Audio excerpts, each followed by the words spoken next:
have a prepaid call from an inmate at the California State Prison, San Quentin, California.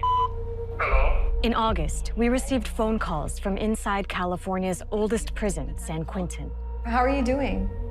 I'm anxious, worried, but it's still the feeling of danger.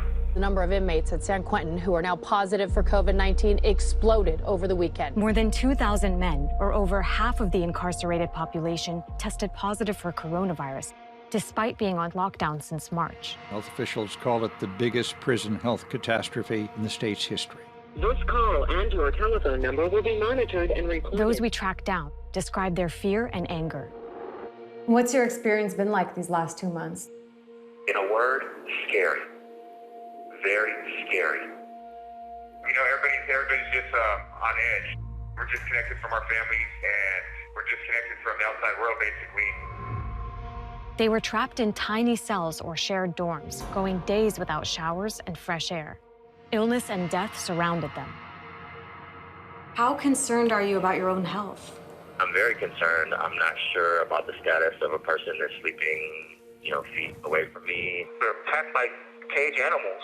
How do you actually properly execute social distancing? I never felt so ready to be like an animal, like ready to be slaughtered. Not even less than actually animals, just objects. Their families wanted them out. This group of activists and relatives of incarcerated people are marching to San Quentin right now, where they're calling for more humane conditions inside the prison and mass releases. Fault Lines investigates how San Quentin Prison became the site of one of the largest coronavirus outbreaks in the United States. It can be very nerve-wracking because you don't know what's going to happen. It feels like we're just waiting to catch the virus. It just feels like we're not being protected enough in here.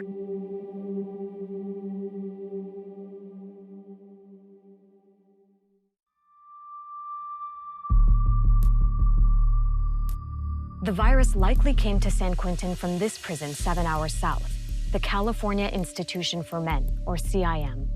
It's located in Chino, not far from Los Angeles.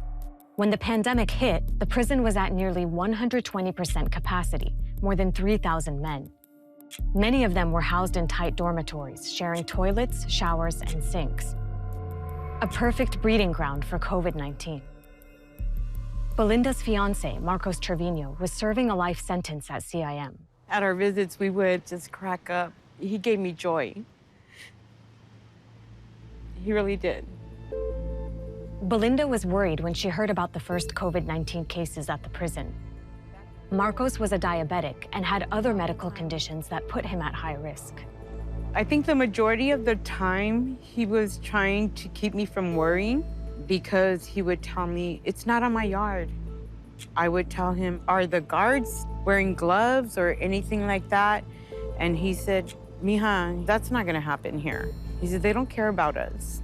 I used to tell him, make a mask out of your socks. I said, because it's killing people. Marcos got sick in May. By that time, the prison had reported more than 500 cases. He called me, he said, don't worry. He says, they're quarantining me for 14 days. I'll call you when I get out. He says, I have a little fever. He never called. One week later, Belinda got word that Marcos was dead. He was 57 and one of at least 23 people who lost their lives to the virus at the prison. He didn't make it. Somebody has to be accountable for his death. Pressure to ease the overcrowding at CIM was mounting. In late May, state prison officials decided to transfer 121 medically vulnerable men to San Quentin. Up to that point, there had been no reported cases among the prison population there. It was later revealed that some of the men from CIM were not tested for as long as 4 weeks before the transfer. We were very good at keeping COVID out of San Quentin. Andrew Pullman worked at San Quentin at the time and spoke exclusively to Fault Lines. Everything we were doing to make sure that it didn't enter the facility was working, like just monitoring everything and making sure people were gelling up, making sure people were wearing PPE. Then the ill-fated bus ride. So we was informed that 6 or 8 buses from CMI Chino are on the way to San Quentin right now as we speak. What did you think when he told you that? I was, shocked. I don't know if it was me or one of my coworkers said, can we turn the bus around? No, they're already en route. San Quentin just was surprised. We spoke to a nurse inside San Quentin who asked to remain anonymous for fear of losing their job. We were told that morning that there was a caravan of buses on its way to San Quentin. How did you feel when you heard about it? Nobody at the facility that I'm aware of was even aware that it was coming. Even our executives were sounding the alarm that this was a bad mistake. It's just going to spread the disease. I was thinking, they were in a bus for like 7 hours together. They're all infected. I was like, yep, it's over. It's here. It was like this mass scramble. We didn't even know what to do. There was no system in place. We're normally used to one bus load showing up at a time, but when we heard that there was an entire caravan, we didn't even know physically where to put that many people, regardless of the fact that they were potentially COVID patients. Prisons are designed to hold people in close proximity for control purposes. They are ill-equipped to deal with a pandemic. One building designed for 400 people with 800 people in it. Every part of the building just massively overcrowded. If you could just imagine walking to a dungeon door, and then the whole thing just opened up, and you're like, whoa, there's a city in here. There's no ventilation, windows are welded shut. There's bars over the front of the door, so everyone is breathing the same air all of the time, every day. The cells are about 4 by 9, and you live in that cell with another person. Men transferred from CIM were placed in such cells, not isolated in a separate housing unit. After we heard the first reported case, confirmed case, the mood of the prison really went downcast, dreary. You could hear people yelling out the doors, out the cells, how this is nonsense, this is why you bring them here, why you making us sick. We said, oh no, here we go. It's gonna be inevitable that we all get it. Tonight, nearly 1 in 3 prisoners is now infected with that virus. The virus spreading rapidly in a population that is already 42% medically vulnerable. Once COVID came, I knew it was a death sentence for a lot of people. And I was like, man, if I ever get out, I'm just gonna hear names coming out, death, death, and I'm gonna remember them. And it happened. I mean, I feel bad for even predicting it when I was there. I was like, look, he's gonna die, he could barely breathe now. Things are reaching a critical point. The virus spreading so fast, the prison is running out of places to safely house inmates. It just spread like wildfire. Who do you blame for that? I mean, the administration, it's CDCR does the thinking, does the planning, does the moves, so they're ultimately responsible for all of our well-being. CDCR, or the California Department of Corrections and Rehabilitation, is the agency that carried out the transfer. On July 1st, the state Senate held a hearing to address the unfolding crisis. Ralph Diaz was the head of CDCR at the time. But the question of who was responsible for the transfer is complicated. In 2006, after decades of overcrowding that led to illnesses and death, a federal court appointed a receiver to oversee healthcare in California's prisons. That office signed off on the prison transfer. From your perspective, what responsibility do you take with our current level of outbreak system-wide? I share all of the same accountabilities as the Secretary of the Department on all COVID matters. And I'm accountable and responsible both for the successes and for the failures. After the disastrous transfer of inmates to San Quentin, that was nothing more than the worst prison health screw-up in state history. We see the same kind of lack of regard in our own CDCR system when it comes to how we treat these prisoners. We have a responsibility to care for them as human beings, and we are not doing that. There's a thought that that the Department of Corrections or myself do not care about the population, or we view them as subhuman, or they don't deserve the same types of considerations as all of us are, and that all of us receive out here. I couldn't say that's the farthest from the truth. Meanwhile, the outbreak in San Quentin was at its peak.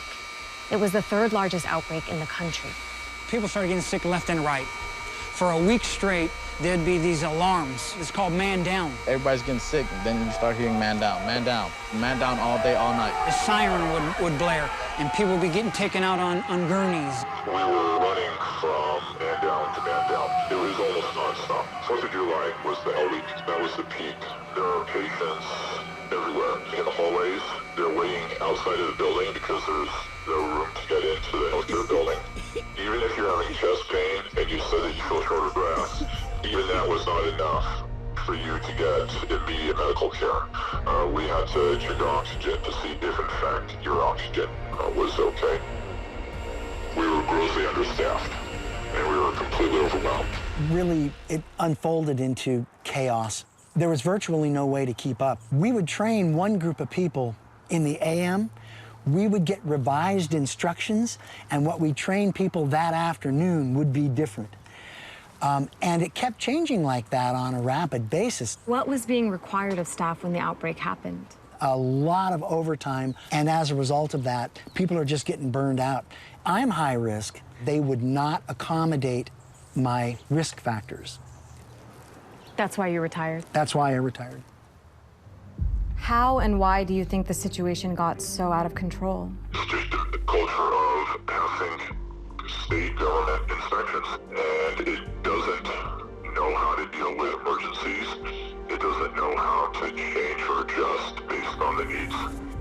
So the system just broke down. I was getting chills and headaches and temperatures at night. And I was scared that if I told them I had a temperature, they'll lock me up. Infected men were sometimes isolated in cells used for solitary confinement. To avoid ending up there, some refused to be tested. Because there's no medical treatment that they're receiving if they test positive, unless they have to go out and be on a ventilator, people see no benefit in taking the test. Once a person tests positive, they'll put that person in a hole, in administrative segregation, as a way of isolating them from the larger population. That person is removed from all of their personal items. Usually the cell in the hole is dirty, filthy. A lot of people were scared to call man down and see if they could ride it out because they're locking you up. And when they lock you up, they put you in a worse place. But there were too many sick men to isolate, so some had to remain in their cells, confined with their healthy cellmates. If you were positive and your cellie wasn't, they'll say, you know what, you guys just stay together because you're exposed now. But that don't make no sense, because if he's exposed, his neighbor exposed, this guy's exposed. Could you imagine a big warehouse with no air, people coughing, it's just there. There's nowhere to go. Did any of your friends die? Yes, I had 2 friends that died. Eric was my cellie for about 2 years, and he was worried about it. He always had 2 masks on, and he was like, kept himself away from people, but I think he caught it in the shower because he has to go shower. And that's the only time he took off his mask. Eric was one of the first person that helped me change, because when I arrived in San Quentin, I didn't understand the nature of San Quentin. So I had a problem. I was like, you know what? I'm just gonna go beat this guy up. And then before the door could open, Eric called me. He's like, you know what? You don't have to live there. You can live with me and just avoid all that problem. So he took me into his cell. He took me in his house, and we were cellie for like 2 years. He said when he got out, him and his brother was gonna travel the world by train or boat. I said, wow, make sure you have your compass. You know, he just brought a nice air to the situation that we was in. It taught me insight about how I was living under my circumstances, and giving me the strength to live above my circumstances. My brother really became sort of this role model prisoner. He really had a purpose in life, and he was really helping others, and I'm proud of my brother. Can you tell me about your last conversation with Eric? He was really struggling for every breath of air. I've been with my brother through this journey. There was never a moment we gave up on his freedom. And so I wasn't going to give up on his life. I wanted him to fight till the end for his life and for his freedom. So I never gave him permission to let go or never encouraged him to give up. It's not in us. He fought to the end, but he was fighting for those guys too. Eric Warner died on July 25th. He was 57. Incarcerated men weren't the only ones getting sick. Prison staff were also affected. One of them was a corrections officer named Gilbert Polanco. That's my husband. He worked at San Quentin for 34 years. A great man. He is the man that you dream about marrying, you know. It's weird because all my friends will always make like comments about it. They're like, how are you so close with your dad? I'm just like, he's my best friend. Like, I tell him everything. So we start making masks for him. I was scared, you know. I didn't want him to get sick. He was scared. He was scared. I know he was, because he would tell me, and he goes, I don't know if I can deal with this any longer, you know. But I have to do it because all the officers are falling down. They're not coming back to work. They were getting sick? They were getting sick. Gilbert was around it so much, you know, that he also drove the inmates to the hospital that had COVID. So that, I mean, he was close up front, you know. He started coughing, and he thought it was just exhaustion of him going to work. So Was he working a lot? Yeah, 80 hours, because there was no one to fill in those spots. I think it was the second day that after he tested positive where he was not doing well. He said, that's it, I can't breathe. Sergeant Polanco went to the emergency room on July 3rd. Now that he's ill, you know, the inmates have been telling officers what they're feeling and saying prayers to him and our family, which says a lot. It's a lot, you know, it speaks volume. We were on a video chat like, as they were sedating him and getting him prepared to be on the ventilator. We were just telling him everything we could possibly within that minute or couple minutes that we had to, that, you know, we loved him. Don't worry, you're gonna survive this. You're gonna come through. You will fight to the end, you know. 3 days after this interview, on August 9th, Sergeant Gilbert Polanco died.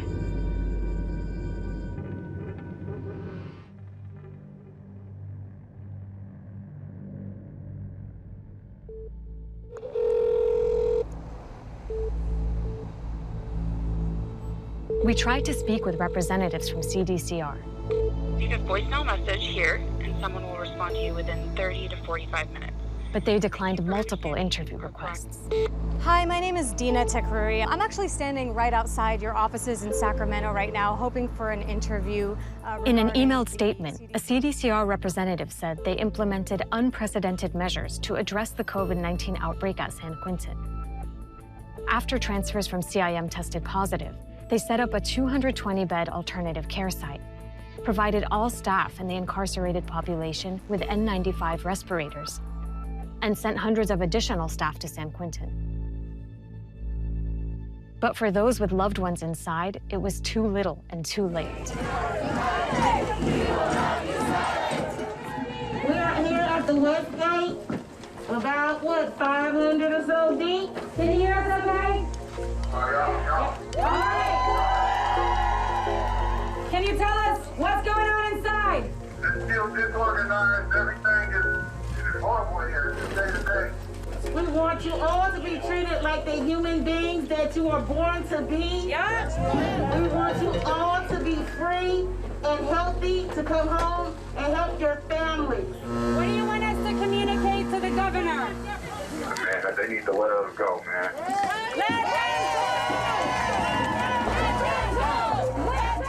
The COVID-19 pandemic has cast a spotlight on overcrowding in U.S. jails and prisons, where 2.3 million people are locked up. California has struggled with this for decades. In 2011, the U.S. Supreme Court ruled that overcrowding in the state's prisons violated the Constitution's ban on cruel and unusual punishment. This extensive and ongoing constitutional violation requires a remedy, and a remedy will not be achieved without a reduction in overcrowding. Our loved ones are in there and they're dying, but they're human beings. When the pandemic hit, lawyers argued for people to be released immediately. For COVID, public health requires population reduction. Public health requires staff testing. Public health requires complete control over transfers. Maybe we would have avoided some of these disasters. I think the crowding is the biggest thing that led to the mistake. And it can still happen today because we're so crowded. According to public health experts, more than 50% of people must be released to make social distancing possible within these facilities. This is a public health emergency and cannot wait. Since April, the state has released some people early to reduce the population. But many California prisons have remained at well over 100% capacity. Governor Newsom, I voted for you, bro. And CDCR to immediately release at least Advocates and public health experts say CDCR and California Governor Gavin Newsom must do more. We are planning funeral services instead of welcome home celebrations. We are done. Most of the people that have been released so far have been accelerated releases. He was going to get out anyway. I just let him out 30 days earlier, or 60 days, or 90 days. They're not based, by the way, on COVID risk at all. They're not based on their risk of recidivism. They're not based on whether or not these people are the safest to get out. Free my husband. My husband has a home to go to. He has a community. He has a family. He's loved. I believe that at this point in time, he's learned his lesson. He's learned how to become that productive citizen in society. We need everybody to contact Gavin. We need everybody to contact Mr. Diaz. Cases of coronavirus have been reported at every California state prison, with at least 15 of them having outbreaks of more than 100 people. How many deaths are we going to have? How many? We can't hide from COVID-19 and pretend our prisons are not part of our communities. These are dangerous sources of outbreaks. The largest outbreaks in the United States right now are in prisons and jails. In 2013, I actually walked out these gates right here. Never went back. Get some good brothers up in here. And we are redeemable. Prison has always been a public health issue for people who are incarcerated. It's now a public health issue for the entire state and the entire country, really. But beyond that, it's a human rights travesty that we are refusing to release mostly elderly and infirmed people because of our fears and biases. Every time I look at that COVID and I see that another loved one has passed away, he dies all over again. I hear the call again.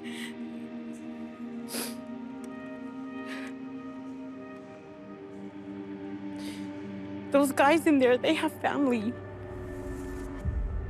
The government just won't take responsibility. I know they're scared, you know what, if they release a mass amount of people, but right now, in the conditions that we have, tomorrow is not promised.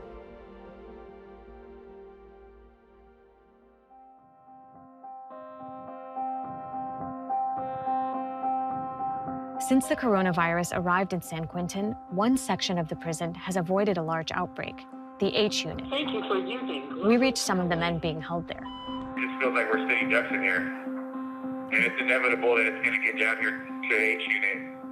They weren't prepared for this. Nobody was prepared for this. This call and your telephone number will be monitored and recorded. The United States has the highest rate of infection in the world. It also has the highest rate of incarceration. The prison is still at over 100% capacity. Nowhere in society right now would it be acceptable for a public official to say 100% capacity would be acceptable. Not in schools, not in restaurants, not in hair salons, anywhere during this pandemic. I think that the virus will be here and will come back. And when you sit in here, you honestly feel like and worry that your sentence was now been turned into a death sentence.